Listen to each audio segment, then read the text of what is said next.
Hello and welcome to This Day in Esoteric Political History from Radiotopia. My name is Jody Avirgan. This day, July 11th, 1979, the space station Skylab falls out of its orbit, disintegrates in the atmosphere, and debris scatters across the Indian Ocean and Western Australia. Skylab had been in space for some 6 years, the world's first successful space station, but I would argue that it is its crash that it is most remembered for. I checked, and we've gotten like 10 emails from listeners saying we should talk about Skylab's crash. We've gotten 0 emails from listeners asking us about all those years that Skylab was just up there doing fine. So, you know, it's a lesson. You have one bad day, and that's all. One bad day. One bad Skylab. Exactly. One bad orbit. But look, we're all a little too young to remember this, but, you know, we have gotten emails from folks who were kind of young when this happened, and certainly if you read accounts of it at the time, I think the demise of Skylab and its impending crash back to Earth was like super riveting. The country was captivated. It was dominating the news. There were even, we'll get into this, but like Skylab crash viewing parties. It was like a whole thing, and very seared into the memory of people who were kind of watching it at the time. So let's talk about Skylab's crash, which thankfully didn't cause that much damage. Just a few fragments made it back to Earth, as I mentioned. But there's actually some really interesting stories about that, too. But here, as always, Nicole Hemmer of Vanderbilt and Kellie Carter-Jackson of Wellesley. Hello there. Hello, Jody. Hey there. So we've come, what's the phrase? We've come to praise Skylab, not bury it at the moment, right? So let's start with Skylab as a very successful 6-year mission. So what makes Skylab so special as the first successful space station mission? Well, it's the first, which is pretty exciting. You know, there's a bit of malaise in the U.S. space program by the early 1970s. You've successfully put a man on the moon, and now they've sort of dismantled part of the space program.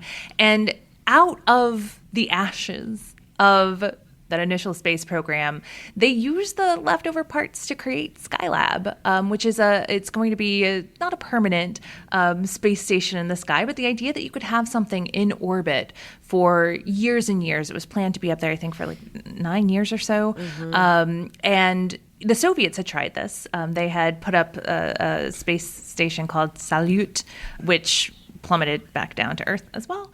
And Skylab actually manages to maintain orbit, and it stays up there for 6 years. And it has astronauts that go up there, and they do tests. They study the sun. Mm-hmm. So it becomes this kind of seemingly semi-permanent fixture up in orbit. Yeah, it's semi-permanent because they don't develop anything to control its navigation mechanisms, to help it sort of return to Earth safely. So at some point, everyone's just kind of waiting. Can we stop and repeat that? NASA does not build any control or navigation mechanisms to return the orbiter to Earth. Which, they're like, we got it up there. Yeah. What do you want from us? It's a one-way stop. Yeah, I suppose. It's a one-way ticket. I suppose. You know, and I mean, obviously people were like bringing this up at the time, but NASA's answer was basically like, it would cost too much, you know, and I think it was originally built for a 9-year lifespan. I mean, people clearly knew that it was at some point going to stop existing or being able to sustain itself. But, you know, I think... That's a problem for NASA 9 years from now. Exactly. We'll all be retired. It's not my problem. Yeah, that's classic. But you know, I think that's definitely part of this story. You know, and I think, but also part of this story, to be fair, I think is an understanding that, well, maybe, you know, things tend to disintegrate as they come back into orbit. And, you know, I will say it was built with a kind of 9-year lifespan. It lasts 6. I mean, I think it largely does its job in the way that we describe. But come, you know, as it starts to turn 5 or 6, you know, and you celebrate that birthday and you blow out the candles, and then you start to realize, it seems to be running out of steam here a little bit. What is going to happen? And that's the kind of like thing that makes this so interesting and riveting, is that it's not like a crash. It's a slow-ish demise where people kind of know that this is going to happen, that there's going to be an uncontrolled crash of this space station. And so Congress starts to get involved and starts to ask questions. And there's like hearings and conversation and media reporting about what is going to happen to Skylab. And so it's this months-long kind of build-up towards, you know, a disaster that people know is on the way. Can we also just say that this thing is 118 feet tall and weighs 77 tons? Yeah. You're going to feel it when it comes down. That's no rock. You know what I mean? That's no it's just, a few bits and pieces. Like, if this were to fall and hit, a city, I mean, you hope it lands in the water. That the odds are good that it can land in the water. But even still, what if it lands in the middle of New York City? Yeah, not great. Yeah. And so you have this deteriorating orbit, so they can tell, all right, pretty soon it's going to slip out of orbit and it's going to come crashing down. We know not the day nor hour, but this thing is coming for us. Well, we should say, sorry, just before that, right? There was briefly a plan to maybe send the space shuttle up and give it repairs. Yeah, NASA was like, look, we have this new space shuttle. We've been working really hard on it. We can send it up there and kind of nudge the space station back into orbit. Great plan. They're not actually that on target for actually getting the space shuttle done. Right. So they kind of run out of time. Great idea, great plan. Clock runs out. Now they've got to figure something else out. So what is the kind of alternate plan for how to at least mitigate the effects of the crash? Hope it doesn't hit anyone.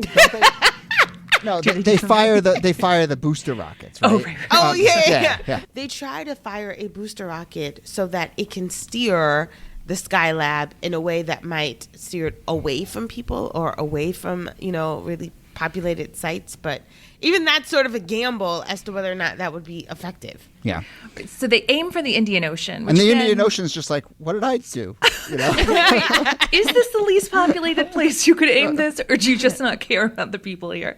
So they aim for the Indian Ocean, and they kind of hit it. They're not that far off. The problem is there's just this landmass called Australia that's in the way on the edge of the Indian Ocean is the problem. And, so again, a little bit to NASA's credit here, they are able to sort of mitigate it and steer it and roughly land it in the right spot. But of course, what really prevents this from being a genuine disaster is that it disintegrates upon re-entry. Mm-hmm. And there is debris that's sort of scattered throughout, as we said, Western Australia, and large chunks did go into the ocean. But, largely very unpopulated parts of Western Australia.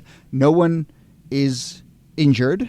But we should just sort of paint this picture of this moment where it's coming and crashing down, because as we said, it is a media sensation. And this is one of my favorite parts of the story, is that there are Skylab parties all across the U.S. and people are watching it. And, in St. Louis, people were having a Skylab Watchers and Gourmet Diners Society announced plans to view its last orbit, and people were wearing hard hats and protective gear and, all this.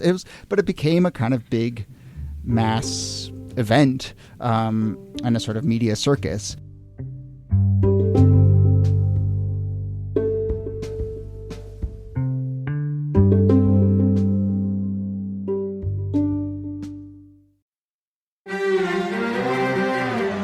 You're used to hearing my voice on the world, bringing you interviews from around the globe. And you hear me reporting environment and climate news. I'm Carolyn Beeler. And I'm Marco Werman. We're now with you hosting The World Together.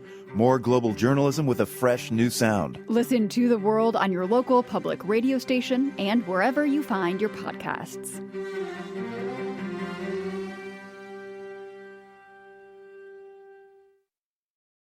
We're a week after Independence Day, but you remember the movie Independence Day? Maybe some of you watched it last week. Remember how all of those people get on rooftops and they're like, welcome aliens, and holding up the signs? People are kind of doing that for Skylab. They're like, welcome Skylab. They draw these big targets on the top of buildings. They have rooftop parties. There's this idea, well, we don't know where it's going to land, so maybe we can draw a target here and a bullseye here to see if it can hit one of these. And people are, they're kind of celebrating it. They're buying T-shirts with bullseyes on them. Somebody's selling cans of Skylab repellent. There's just this way that everyone's cashing in on this moment. Why are humans so corny? I don't understand. I mean, it's the decade of the pet rock. What are you expecting? And how about their understanding of how far the Indian Ocean is from North Carolina? But to be fair, we're at a moment where trust in government is very low. And so this idea that NASA is actually going to succeed at this. Yes. And so I want to get to that because that is, I think, the sort of big, interesting thematic thing going on here. But one interesting tidbit is the San Francisco Examiner, amidst all this frenzy, offers a $10,000 prize to the first person to deliver a piece of Skylab debris to its office within 72 hours of the crash. And I think the folks at the San Francisco Examiner are kind of like, it's not going to crash anywhere near here. This money's safe. We'll just put this out. This will be a nice publicity stunt. But what happens? Okay, a 17-year-old kid named Stan Thornton, who lives in Australia, I guess somehow hears about the proposal given out by the San Francisco Examiner and really thinks on his feet. He gets some fragments from the space station. Which had hit his house in the middle of nowhere, Australia. Yeah. And he takes them, like picks up some of the charred material, puts it in a bag, hops on a plane, like buys a ticket that day, hops on a plane. This kid does not have a passport. This kid does not have a suitcase.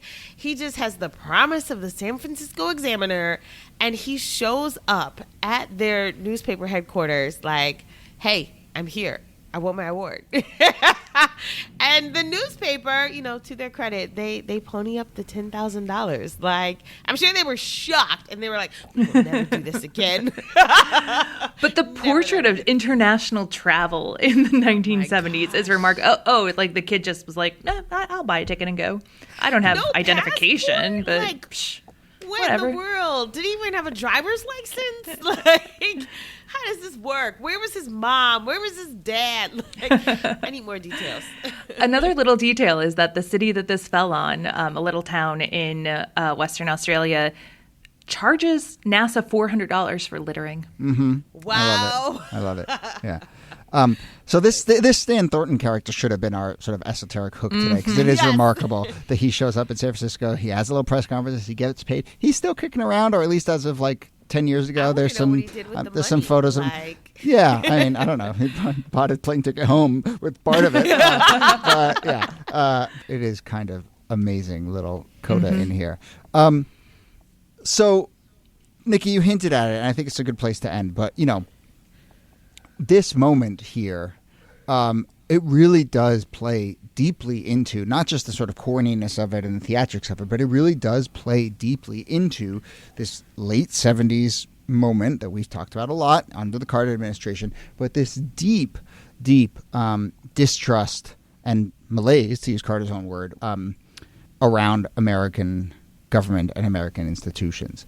And so this isn't just a sideshow. It is sort of reinforces this idea that like American empire and American competence is on the decline. Yeah, historians nitpick. Carter doesn't actually use the word malaise. Doesn't say that. Yes. But yes, the crisis of confidence that's happening here. I mean, think about the end of the 1960s, 1969, July 20th, the first human walks on the moon. Now, fast forward to the end of the next decade, and how is it being marked? It's being marked by a space station hurtling toward Earth. And I think that kind of captures the spirit of both decades, right? Yeah. One is about unlimited possibility. The other is about everything just crashing and burning. And that is the feeling in the U.S. at this point. It's the hostage crisis. It's the economy has gone nuts. The oil crisis. All of these things are going on. Watergate has just happened. And folks are feeling like everything's coming apart. And just to drive the point home, the sky is literally falling. Yeah. So I think it was a poignant moment. Yeah. It's a really good description, NIki, of just like the 2 decades. Totally. It's a wild time to be alive. Yeah. All right. Well, we will leave it there. As I said, we've gotten a lot of emails asking us to touch on Skylab, so thank you to everyone who got in touch. Continue to send us ideas for stuff that you lived through or stuff that you were just curious about. But that brings us to the end of the episode. Nicole Hemmer, thanks to you as always. Thank you, Jody. And Kellie Carter-Jackson, thanks to you. My pleasure.